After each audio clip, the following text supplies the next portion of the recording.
মৃত মাকে অস্বীকার করেছেন যুগ্ম সচিব আনিসুর রহমান। এড়াতে চান পুলিশি ঝামেলা। মোংলা বন্দরে কর্মরত আছেন তিনি। শেষ যাত্রাতেও একা নূরজাহান বেগম। প্রশ্নের মুখে সন্তানেরা। বিস্তারিত দেখুন ওমর ফারুকের প্রতিবেদনে। পুলিশি ঝামেলা এড়াতে প্রথমে নিজের মায়ের মৃত্যুর বিষয়টি অস্বীকার করেছিলেন সরকারের এক যুগ্ম সচিব। পরে তিনি স্বীকার করেছেন রাজধানীর মিরপুর থেকে উদ্ধার হওয়া পচা গলা মরদেহটি তার মা নূরজাহান বেগমের। মিরপুরের একটি ফ্ল্যাটে বৃদ্ধা নূরজাহান বেগমের নিঃসঙ্গ মৃত্যু নিয়ে দেশ জুড়ে যখন আলোচনা চলছিল, তখন সামনে আসা এই তথ্য ঘটনাটিকে আরও স্পর্শকাতর করে তুলেছে।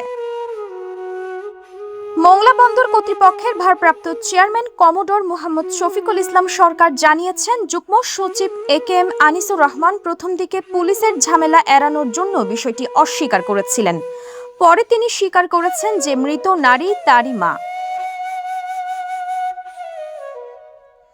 একজন মায়ের মৃত্যুর ঘটনা এমনিতেই বেদনাদায়ক, কিন্তু মৃত্যুর পর তার পরিচয় নিয়েও প্রশ্ন তৈরি হওয়া, আর সেই প্রশ্নের কেন্দ্রে থাকা সন্তানের পরিচয় একজন উচ্চপদস্থ সরকারি কর্মকর্তা হওয়ায় বিষয়টি জনমনে গভীর প্রতিক্রিয়ার সৃষ্টি করেছে।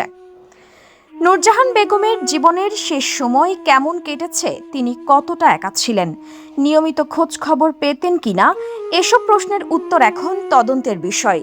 তবে তার মৃত্যুর পর প্রকাশ্যে আসা ঘটনা প্রবাহ সমাজে পিতামাতার প্রতি সন্তানের দায়িত্ব ও মানবিক সম্পর্কের বিষয়টি নতুন করে আলোচনায় নিয়ে এসেছে। সরকারি সূত্র বলছে, বিষয়টি ইতোমধ্যে সংশ্লিষ্ট মহলে গুরুত্বের সঙ্গে পর্যালোচনা করা হচ্ছে। জনপ্রশাসন প্রতিমন্ত্রী মোহাম্মদ আব্দুল বারী জানিয়েছেন, দেশে পিতামাতার ভরণ পোষণ সংক্রান্ত আইন রয়েছে। ঘটনার বাস্তবতা যাচাই করে প্রয়োজনীয় পদক্ষেপ নেওয়া হবে। একই সঙ্গে একজন সরকারি কর্মকর্তার নৈতিক দায়বদ্ধতার বিষয়টিও বিবেচনায় রাখা হবে। গত 31 মে জাতীয় জরুরি সেবা 999-এ ফোন পাওয়ার পর মিরপুর 11 এলাকার একটি ফ্ল্যাট থেকে বৃদ্ধা নূরজাহান বেগমের পচা গলা মরদেহ উদ্ধার করে পুলিশ।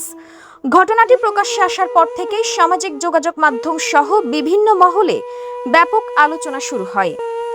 একজন মা সন্তানের জীবনের প্রথম আশ্রয়।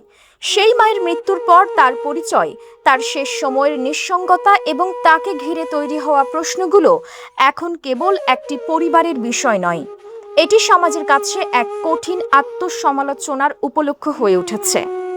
তদন্ত শেষ হলে হয়তো আইনি ও প্রশাসনিক অনেক প্রশ্নের উত্তর মিলবে, কিন্তু একজন বৃদ্ধা মায়ের শেষ সময়ের নিঃসঙ্গতার গল্প ইতোমধ্যেই অসংখ্য মানুষের মনে নাড়া দিয়েছে।